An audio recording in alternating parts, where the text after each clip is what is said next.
রেখে দিয়েছি আধ ঘন্টার জন্য।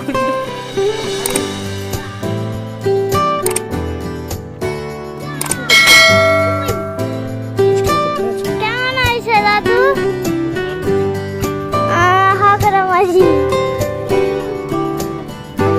Hello friends, welcome back to our channel মিষ্টি এন্ড মিসেস দাস ব্লগস। তো বন্ধুরা, তোমরা সবাই কেমন আছো? আশা করি সবাই ভালো আছো এবং সুস্থ আছো। আমরাও কিন্তু বেশ ভালো আছি। আর আজকে প্রায় এক সপ্তাহ পর কিন্তু তোমাদের সাথে আমি ভিডিও শেয়ার করছি। আসলে বাড়িতে বিভিন্ন কাজের চাপে এতটাই ব্যস্ত হয়ে পড়েছি যে ভিডিও এডিটিং করার টাইমই একদম পাচ্ছি না। তার উপরে সামনেই আছে পাপান সোনার এক্সাম, তো তাকে নিয়েও একটু ব্যস্ত হয়ে পড়েছিলাম। তো আজকে আমি যে ভিডিওটা তোমাদের সাথে শেয়ার করব সেটা হচ্ছে কিন্তু 1 জানুয়ারির ভিডিও। অনেকটাই লেট করে ছাড়ছি জানি, তবুও কি করব বলো, তোমাদের তো সবটাই বললাম আমি। তো 1 জানুয়ারির দিন আমাদের বাড়িতে এসেছিল কিন্তু দেশি মুরগি, আর আমি বসে গেছিলাম দেশি মুরগিটাকে ভালো করে বানাতে। বেছে মুরগির গায়ে যদি কোনো কিছু লেগে থাকে ওইগুলো ভালো করে পরিষ্কার করে নিচ্ছিলাম বসে বসে। তো তাহলে চলো আজকের মতন ভিডিওটা শুরু করি। আর হ্যাঁ, আমার চ্যানেলে যারা যারা নতুন তারা কিন্তু প্লিজ চ্যানেলটাকে সাবস্ক্রাইব করে আমার পাশে থেকো, আর পাশে থাকা বেল আইকনটাও প্রেস করে দিও। তো আমি মাংসটা ভালো করে বেছে নেওয়ার পর এবার দেখো আমি কিন্তু ভালো করে ধুয়েও নিচ্ছি। আর আজকের ক্যামেরাম্যানটা কে জানো? মাম্মাম। ওই দিন যেহেতু ননদ মাম্মাম বাড়িতেই ছিল, আর ওই মুহূর্তে তোমাদের দাদা ভাইও বাড়িতে ছিল না, তাই জন্য ফোনটা ধরার মতন আর কেউই ছিল না। তো পাশে যখন মাম্মাম ছিল, তো মাম্মামকে বললাম যে মাম্মাম তুমি একটু আমাকে ভিডিওটা করে দাও। তো যেমনই পেরেছে, বাচ্চা তো সেই রকম ভিডিও করে দেওয়ার চেষ্টা করেছে। এদিকে দেখো তোমাদের সাথে কথা বলতে বলতে কিন্তু আমার মাংসটা ধোয়াও প্রায় হয়ে এসছে। মাংসটা ধুয়ে কিন্তু আমি জল ঝরিয়ে নিয়েছিলাম, আর তারপরে একটা বড় একটা জায়গায় মাংসটাকে ঢেলে নিয়ে ওটার উপরে কিন্তু দই দিয়ে দিলাম, আর একটু দিয়ে দিলাম সর্ষের তেল, তারপরে একটু হলুদ গুঁড়ো আর লবণ দিয়ে দিয়েছিলাম। আদা রসুনের পেস্টটা দিলেও ভালো হতো, কিন্তু ওই মুহূর্তে আদা রসুনের পেস্টটা করা হয়েছিল না বলে হাতের কাছে যেগুলোই ছিল ওইগুলো দিয়ে কিন্তু আমি মাংসটা মাখিয়ে নিয়েছি। আর এইরকম মাখিয়ে কিন্তু প্রথমবার বাড়িতে রান্না হচ্ছে, জানি না কেমন হবে। যদি খারাপ হয় তাহলে তো আমার আছে অবস্থা খারাপ। তো চেষ্টা করব ভালো করে রান্না করার। আর রান্নাটা আমি করব না, রান্নার দায়িত্বটা কিন্তু আমি মাকেই দিয়ে দিব।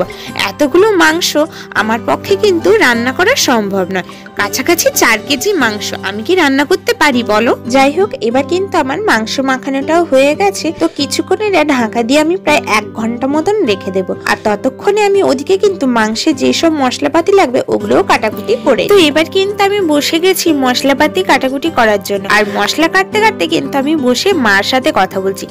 আর ওই সময় যে কি কথা বলছিলাম আমার এখন ঠিক মনে নেই। যেভাবে মুখটুক বাঁকিয়ে কথা বলছি, অনেকে দেখলে হয়তো ভাববে হয়তো আমি ঝগড়া করছি। আসলে তা না, আমি মার সাথে এমনি নর্মালি কথা বলছিলাম। আর এদিকে আমার চোখ মুখের অবস্থা দেখেছো? পেঁয়াজ কাটতে গিয়ে কি হচ্ছে। পেঁয়াজ কাটতে বসলে আমার মনে হয় আমি পেঁয়াজের সাথে যুদ্ধ করি। যেভাবে আমি কান্না করি পেঁয়াজ কাটতে বসলে, সেটা আর বলার বাইরে। তোমরা আশা করি আমার চোখ মুখটা দেখে বুঝতেই পারছো। তো তাহলে চলো আমি তাড়াতাড়ি কাটাকুটিটা করে নিই, তারপরে তোমাদের সাথে কিভাবে মাংসটা রান্না করছে মা সেটা শেয়ার করব।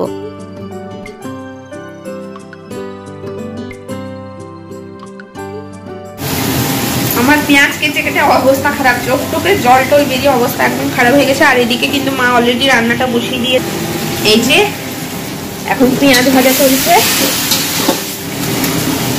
পরিমাণটা মাংসের আজকে অনেকটাই বেশি, তাই আজকে আমি আর মাংসের ধারের কাছে আসিনি। ধুয়ে মশলাপাতি মাখিয়ে রেখে দিয়েছি, তোমরা তো দেখেছো। এইরকম কিন্তু প্রথমবার রান্না হচ্ছে আমাদের বাড়িতে। তো দেখা যাক মাংসটা কেমন হয়। তো মশলাতে মা প্রথমে কিন্তু তেল দিয়ে দিয়েছিল, তেল দেওয়ার পরে একটু এলাচ লবঙ্গ গোলমরিচ তেলে দিয়ে দিয়েছিল, তারপরে চিনি দেওয়ার পরে রসুন দিয়ে রসুনটাকে লাল লাল করে ভেজে নেওয়ার পরেই কিন্তু পেঁয়াজ দিয়ে দিয়েছে। পেঁয়াজটা এখন ভাজা চলছে।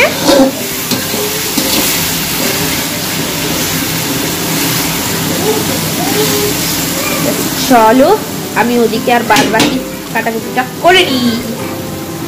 আবার কি নিয়ে এলে? তেজপাতা।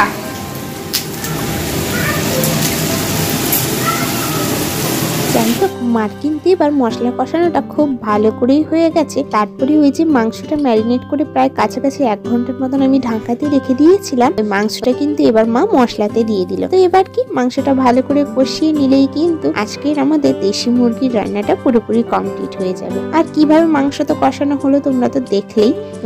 আশা পুরো ভিডিওটা তোমাদের সাথে দিতে পারিনি, আসলে একার হাতে সবটা করছি তো, আর ভিডিওটা আর করা হয়ে উঠেনি সেভাবে। তো যাই হোক, চলো তাহলে মা মাংসটা কষে নিক, ততক্ষণে আমি অন্যান্য কাজ বাজগুলো করে। দাঁড়াও, কাজগুলো করার আগে মা রান্না করতে করতে আমাকে কি বলছে সেটা একটু আগে তোমরা শুনে নাও। মাংসটা আমি রাঁধেছি। আমার নাম কি? আমার সন্ধ্যা দাস। সন্ধ্যা দাস। আমি রান্না করছি। তুমি আমার ভিডিওটা করে দিব না যে আমি রাঁধেছি। শাশু রাঁধবে, বৌমার নাম হবে না। মাংসটা ম্যারিনেট কে করলো?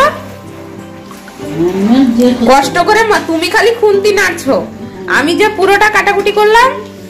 তো বন্ধুরা, তোমরা তো শুনলে মায়ের কথা।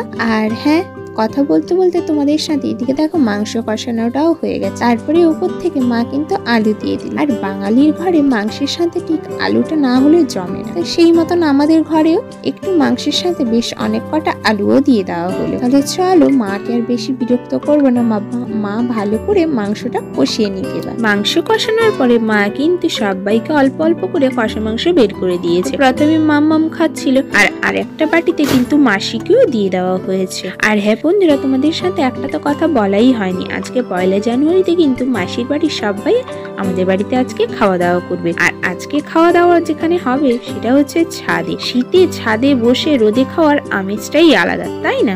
যাই হোক, রান্না বান্না করার পর আমি কিন্তু সমস্ত কিছু খাবার নিয়ে ছাদে চলে গেছিলাম। আর শেষে নিচে এসে আমি কিন্তু দইয়ের রায়তা বানিয়ে নিয়েছি। তো রায়তাটাকেই ছাদে নিয়ে যাচ্ছিলাম। আর ওদিকে কিন্তু মেশো খেতে বসে গেছিলেন, আর মেশোকে কিন্তু মাই খেতে দিয়ে দিচ্ছিলেন, যেহেতু আমি নিচে গিয়ে দইয়ের রায়তাটা বানাচ্ছিলাম ওই জন্য।